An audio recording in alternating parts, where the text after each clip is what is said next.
m'appelle Leïti Diaye, je suis responsable des mines, de la géologie et du développement durable opérationnel de Dangote Cement Sénégal. ñëpp xam nañ ne weeru koor weeru jàmmalante la weeru jokkalante la weeru jëflante lu baax la donc ñun tey suñu génn bi dafa nekk maanaam firnde si maanaam suñu yéene bu rafet suñuy diggante ak suñuy partenaire nag naturellement moom mooy commune yi nga xamante ni ñoom ñoo jege usine bi ñu liggéeyee ñu jóg nag indi benn don comme ni ñu ko waxee si tubaab don bi ñëpp xam nañ ne soo ko xaymaa si tolluwaay maanaam nekkul loo xam ne am na solo lool buñ ko nattee si population bi wala si commune bi waaye dafa nekk loo xam ne lu rafet la jëf ju baax la lu rafet la di wane rek que ñu ngi fi am nañu yéene si li nga xamante ni moom lañ am si wàllu jàppale askan wi ñu joxe si don bi mu di téeméeri saako ceeb ak juróomi téeméeri grosso suukar moom lañ joxe Pout moom lañ joxe waat Diass. Très bien ñaari maire yi ñuy dog di fal la waaye loolu sax man pour man du doog di fal bi moo ëpp solo ndax bi ñu leen dégloo ñoom ñaar ñëpp gis nañ ne ñu bëgg seen askan lañ ñu yàgg liggéeyal seen askan lañ donc ku mel noonu booy jëflante ak moom xëy na mën na am ay incompréhension waaye problème du am ndax ki bëgg askanam ak ki bëgg jël moom si li muy liggéey jox ko askan ñoom ñaar mën nañoo déggoo donc si lu ñu gis daal en tout cas si seen gis-gis que ce soit à Pout wala mu nekk fii Diass mooy seen gis-gis ak sunu gis-gis méngoo na si wàllu projet méngoo na si wàllu doxalin méngoo na si wàllu sàmm ay diggante donc loolu dafay tax ñu gën a sawar gën a góorgóorlu d'ailleurs maire Diass bi muy doog di ñëw def na ay proposition nun proposition yooyu jëluñu ko à caractère personnel dañu comprendre que ni nit ku ñëw la bëgg a defar il faut mu am ay outils yoo xam ne si lay sukkandiku pour defar suñu ko mënee jàppale boo xamante ni dana dëgëral suñu relation te yàqalul kenn wax dëgg yàlla dañu koy def ñun ci xalaat boobu la ñu nekk wax na fi wax yu am solo le contenu local formation ndaw ñi waajal leen ba nga xamante ni industrie la mu soxla dëgg-dëgg sa liggéey dañuy pare pour jëf ko donc loolu am solo la projet yi bari na xam naa ne waxul lépp waaye pour revenir ñun si suñu doxalin Dangote pare na pour accompagner leen ñoom maire yooyu noonu ak maire yi fi nekk yëpp d'ailleurs pare boobu la koy firndeel mooy sunu directrice des relations extérieures wax na ni que ce soit budget Pout que ak budget Diass yëpp yokk nañu ko kooku firnde la si sunu ubbeeku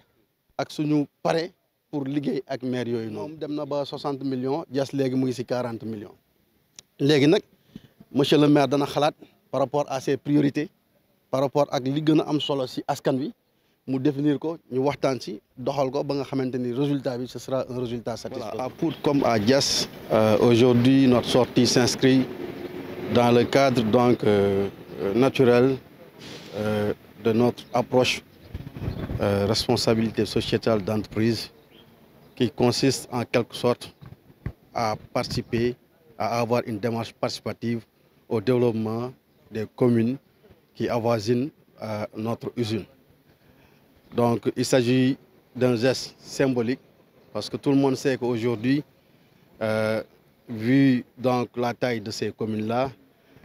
ce don dans ce mois béni de Ramadan n'est que symbolique. Donc ce don est composé de 100 sacs de riz et 500 donc boîtes de sucre, 5 kilos. Donc tout à fait symbolique, qui en quelque sorte est la matérialisation de notre intention à appuyer les communes, à travailler également avec les élus locaux pour le développement effectivement de ces localités. Une nouvelle municipalité, nous nous sommes entretenus avec le maire et nous sommes réjouis de son approche de travail, mais également à l'entendre parler, nous sommes tout à fait convaincus que sa vision est essentiellement orientée vers le développement de la commune. Alors, ceci également est en phase avec notre vision. Je ne vais pas rentrer dans l'historique, mais il y a également des activités et de ceux qui ont été réalisés ici à Diass et dans les autres communes. Et toujours dans ce sens, il faut noter que, comme l'a souligné notre directrice des relations extérieures,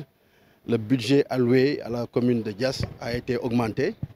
donc qui est aujourd'hui à 40 millions, qui passe de 30 millions à 40 millions, ce qui démontre également notre volonté de poursuivre sur cette lancée et de rester ouvert au dialogue. Et nous avons aussi vu que c'est un maire qui a une ouverture d'esprit qui est remarquable, qui fait des propositions, qui a le sens de l'écoute. Et je pense que la collaboration ne peut être que fructueuse pour les deux parties. Oui, c'est encore la confirmation donc, de sa compréhension des enjeux. Parce qu'aujourd'hui, les termes qui sont évoqués, ce sont des piliers de développement, ce sont des piliers d'approfondissement des relations entre les communautés et les industries. Et nous sommes tout à fait donc, satisfaits de son approche, de sa compréhension des choses. Et définitivement, Dangote s'inscrit dans ce cadre-là et que ce soit le contenu local, que ce soit les projets, et nous sommes ouverts. Il y a un planning aujourd'hui de discussion avec les communes qui s'inscrit dans une période trimestrielle. Et toutes les propositions seront étudiées et que Dangote, naturellement, comme ça se fait, apportera son appui objectif et dans le sens donc, de développer toutes ces communes-là.